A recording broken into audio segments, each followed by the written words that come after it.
What's up, everybody? Welcome back to the SoCal Dram Tram. I'm Matt. And I'm Caesar. And today, before we get into this bottle, we just want to say, if you're new here, hey, did you know that only 83% of the views on this channel come from people who are just like you? So what are you doing? Do us a favor. Hit that button that says subscribe. It's free and it's fun, and we drop a new video every Wednesday. And if you're a returning viewer, hey, we appreciate you sticking around. Nonetheless, everybody click that little bell. That way you know whenever we drop a brand new video.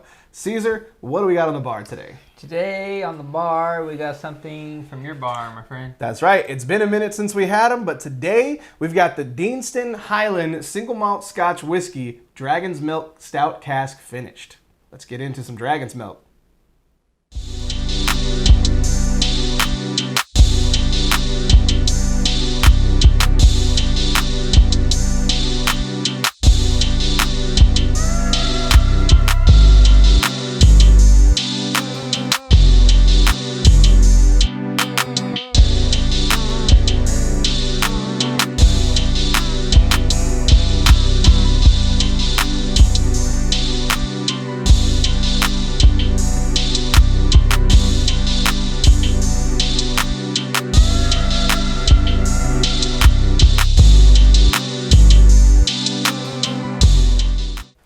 So, Deanston Highland Single Malt Scotch Whisky Dragon's Milk Stout Cask finish. That is a damn mouthful. This isn't Daenerys Targaryen and her 3 dragons, but this is a Scotch whiskey that we happen to love. I was going to say, I'm surprised it's not part of the Game of Thrones line. Right? that was a missed opportunity for sure. But let me go ahead and tell you a little about it. We've been fortunate enough to sample Deanston before on this channel, and I think it's safe to say that we're fans. We reviewed the Deanston 18-year-old, the bourbon cask finish, and we both love that bottle. If you want to know more about the history of the Deanston Distillery, you can click the link up top and we'll tell you a little bit more about it. But for today, we're here to talk about the Dragon's Milk Stout Cask finish Deanston. Matured in recharred whiskey cask, the whiskey was then transferred and finished in ex-Dragon's Milk Stout barrels. The whiskey is rumored to be about 7 years old. It's bottled at 50.5% ABV. It's non-chill filtered, and its natural color the way Deanston should and always is. Damn, I'm excited. It's been a minute since I had a Deanston opened up on this bar. I got a few Deanstons. You can kind of see them back here. One in the middle for the people out there. If you know, you know. 20-year Deanston. 21, or that is a 20-year. Yeah. My bad. I already look like an idiot. What's on my bar? Hashtag what's on the bar? Nonetheless, Caesar, what are your thoughts on Deanston? Because I know you love them. Well, I mean, I don't know, man. Anything with the name Dragons, it kind of excites me. That sounds cool, right? Dragons. At first, I thought it was called Dragon's Blood, which would have been cooler. But hey, that has color added. It's just red food dye. Yeah. But yeah, I'm expecting good things, man. It's Deanston, man. Like as you've seen from our previous posts, or not, because 83% of you are brand new here. I really like Deanston. So, what about you, man? Yeah, I mean, Deanston is one of those like foundational scotches for my personal whiskey journey. I've been through many a bottle of Deanston. The Deanston Virgin Oak, I think you can pick it up for about $25 on a good day, and it's just easy drinking. I've had the Deanston 18 on the bar. I have the Deanston Brandy cask still sitting on the bar. Obviously, the Deanston 20. Deanston Dragon's Milk, and again, it's just one of those distilleries that I'm confident enough in buying without having had it in the past, or that particular expression in the past, because I'm always rest assured that, you know, hey, it's going to be a foundational malt, and it's going to taste really solid, and it's just going to be up to the finish and seeing what's done with it. Truth be told, I've never had anything from Dragon's Milk Brewery, so I'm curious to see what it does to the whiskey. The only other stout finished whiskey that I've had is the Jameson Stout Cask finish, and I actually thoroughly enjoy that one. It's the Jameson Caskmate Stout finish is one of those whiskeys where I'm like, when it's on sale for $15, I buy 2 because it's just really easy drinking. So I'm really curious to see what that Dragon's Milk Stout barrel brings to this whiskey. I hope it doesn't do anything negative for me, because to be honest, of all the beer types out there, stouts and sours are the 2 beers I hate the most. Interesting. I can't stand them. Well, actually, I shouldn't say that, because I knew you weren't a sour guy. Yeah, I'm not a sour or a stout guy whatsoever. Like, I don't like Guinness. I don't like any of that crap. But like, to be honest, he's just not matured, folks. to be honest, like 5-6 years ago, Stone Brewery came out with a Woot Stout 2.0. I think it was like 12-13% alcohol. And that stout blew my mind at how good it was. And it was the only stout in history of Cesar Diaz that I've actually freaking loved. Absolutely freaking loved. And it was high alcohol. So it was so smooth for how high in alcohol it was. So that blew my mind. So hopefully it's one of those. Well, and the one thing I will say, like, you're definitely a beer guy. Like I see your Snapchat every Saturday, and you're always got something new that I've never seen. Yeah. So like I would consider you to be a person that's like more in that crowd than I am. Like for me, it's like I'll take a Blue Moon, or I'll take Shock Top, and hey, a Mississippi Mud if I'm feeling crazy.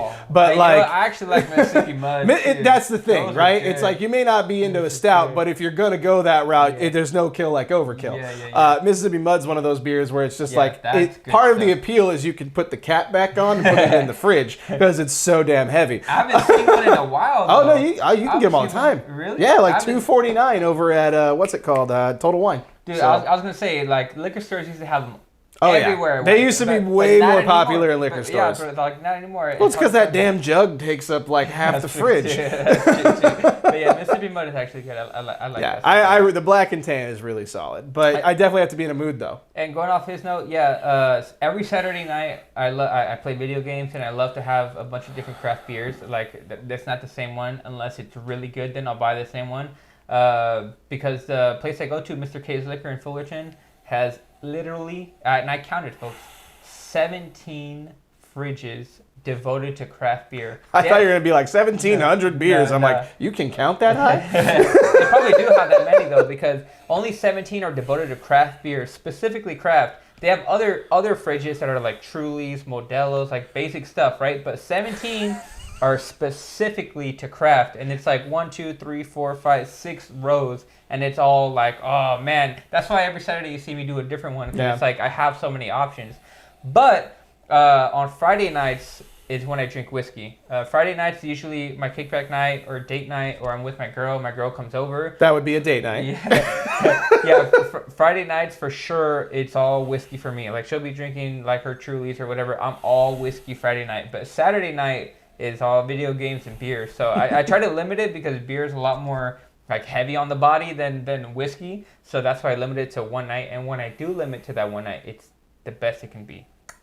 Well, now that we're 8 minutes in talking about Caesar's beer journey, let's talk about whiskey. Again, on the nose on this one. It's all Deanston. It's straight Deanston. You got the malty bread notes, like crusty bread. That maltiness is the heavy malt is what I get from Deanston. But you don't get any of that like monkey shoulder malt funk. Like there's a certain little like note in monkey shoulder that kind of is off-putting on occasion. With Deanston, you don't get that. I'm not getting what I would traditionally get from like a stout. Like normally with a stout, I'll get like a coffee or particularly a chocolate kind of influence. I'm not getting any of that on the nose. Just that heather, honey, like it's. What is heather? It's from everything I gather. No, it's not a woman. There are many women named Heather. Some are cool, some are not. I don't know. Do I even know any Heathers in my life currently? I only know of some Heathers, but for all of this purpose, I think it's like a floral, if I'm not mistaken. Okay. I was blanking on the word, but I could be wrong on that. But the way that I've heard it described, I'm like, oh, that to me would smell like a heather. I guess that reminds me of me and my runway, my road. Your tracks. nighttime railroad. Yeah.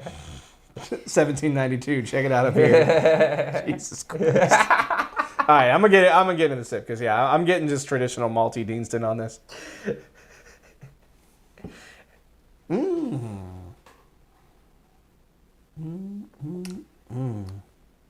Oh. Well, I'll have you explain why you went all Yoda right now first. Whiskey good is. I got the stout element almost immediately, at least my interpretation of what stout does to a whiskey. Like I got that chocolate cream element almost immediately. Then it went into like the malt honey notes. Got a little bit of that Deanston spice on the back end, but then it just mellows out to like vanilla cream. I like it. Now, granted, this is a neck pour, so I mean, well, it's not quite a neck pour. We pour a half ounce into a sacrificial bottle. Review coming soon. But this is good out the bottle. This is straight up good out the bottle for me. What are you thinking? So right away, I'm gonna say hashtag. This is a video game whiskey. Video game whiskey meaning that finish goes, bro, and it goes and it keeps on going like a train that keeps on chewing.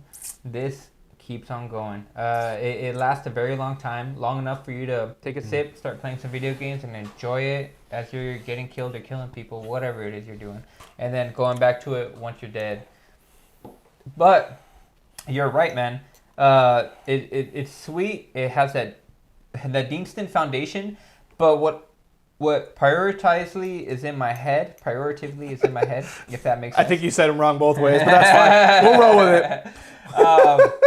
This is really good for it being the neck pour, so I could just imagine how freaking amazing it's when this gets some air in it and kind of mellows out a little bit. Freaking amazing. And so, not that it's aggressive, but it's 50.5%. It's a neck pour, but like I said, for me, I don't know if there's any other distillery that does this for me, but Deanston has a particular like spice profile that it's not pepper, but like it's a combination of pepper, other kind of baking spices that kind of like all like mixed together. It's like kind of like an allspice with white pepper, so to speak. I know I'm getting very meticulous on that, but the point is it's got a unique spice from Deanston that I don't get in any other distillery, and that's one of the reasons why I actually love this distillery. And it's not bad. It's a good spice for sure. It gives it character. Yeah, 100%. I agree with you with that. The water made the nose fruity. Let's see. Not like tropical fruit, but like strawberries.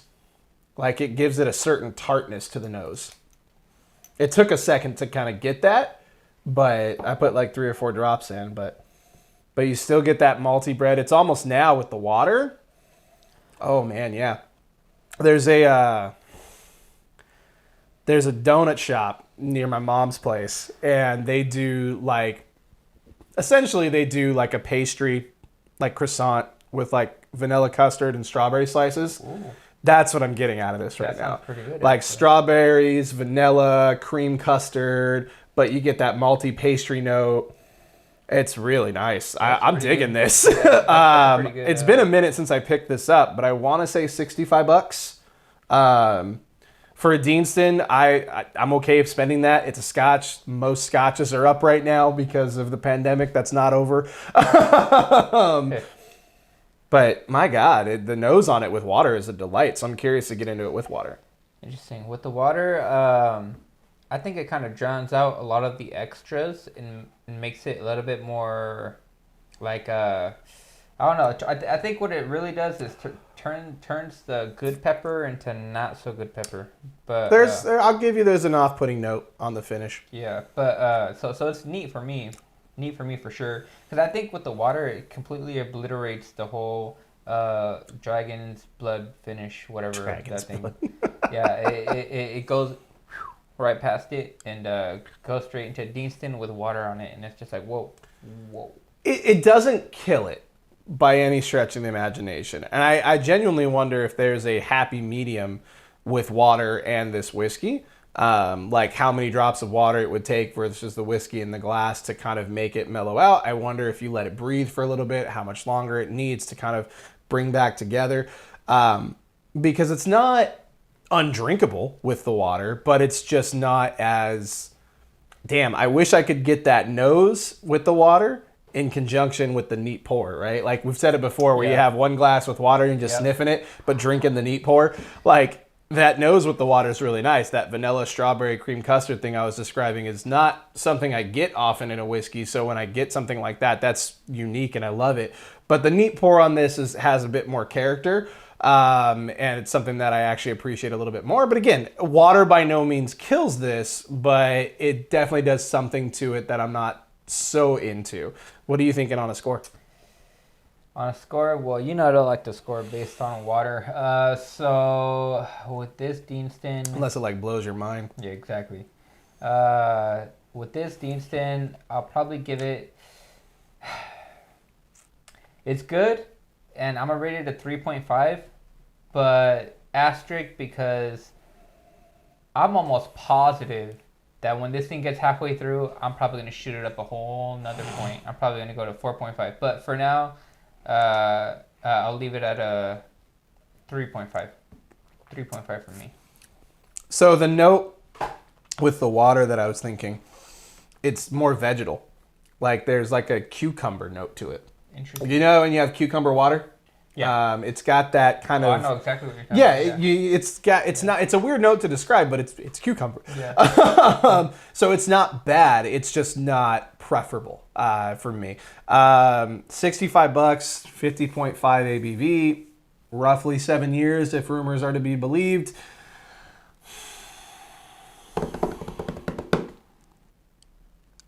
I'm with you. It's a 3.5. I was debating a 4, but I think that's a subjective thing where, you know, we've talked about it before, objective and subjective, right? You go to a restaurant, you order food, it looks great, but do you or do you not like the taste, right? Yeah.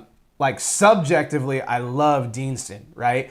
But objectively, this particular Deanston is good, but not blow away great. I still think if it was between this and the 18, I'd probably go with the 18. But this one is not, it's not saying this one's bad by any stretch of the imagination. I think 3.5 is pretty established that we'd buy it again for sure, and we'd love to share it with friends. That's for sure too.